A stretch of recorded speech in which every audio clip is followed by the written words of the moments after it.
Paris Olympic ଇଭେଣ୍ଟରେ ବଣ୍ଟା ହେଉଛି କଣ୍ଡୋମ୍।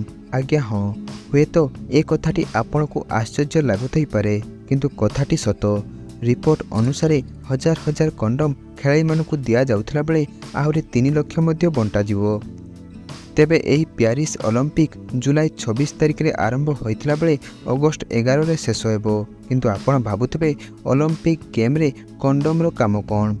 ତେବେ ଆମେ ଏଠାରେ ଆପଣଙ୍କୁ କହି ରଖୁଛୁ କି ଯୌନ ସମ୍ପର୍କ ଦ୍ୱାରା ବ୍ୟାପୁଥିବା HIV ଏବଂ ଏଡ୍ସ ବିଷୟରେ ଲୋକମାନଙ୍କୁ ସତର୍କ କରିବା ପାଇଁ ଏହି ପଦକ୍ଷେପ ନିଆଯାଇଛି। ଅଲିମ୍ପିକ୍ରେ କଣ୍ଡୋମ୍ ବଣ୍ଟନ 1988 ମସିହାରେ ଆରମ୍ଭ ହୋଇଥିଲା।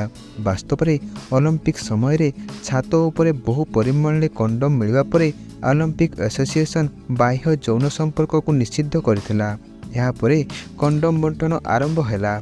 HIV ଏବଂ ଏଡ୍ସ ବିଷୟରେ ଲୋକଙ୍କ ମଧ୍ୟରେ ସଚେତନତା ସୃଷ୍ଟି କରିବାକୁ ଏହି ପଦକ୍ଷେପ ନିଆଯାଇଥିଲା।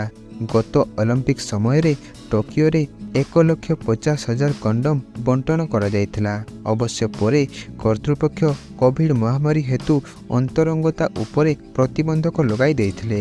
ଏହି ସମୟରେ ଜଣେ ଅନ୍ୟ ଜଣଙ୍କଠାରୁ 6.5 ଫୁଟ ଦୂରତା ରଖିବାକୁ ନିର୍ଦ୍ଦେଶ ଦିଆଯାଇଥିଲା। ଆଥଲେଟ୍ମାନଙ୍କୁ ଆଲିଙ୍ଗନ ଏବଂ ହ୍ୟାଣ୍ଡସେକ୍ ଭଳି ଅନାବଶ୍ୟକ ସ୍ପର୍ଶରୁ ଦୂରେଇ ରହିବାକୁ ମଧ୍ୟ ପରାମର୍ଶ ଦିଆଯାଇଥିଲା।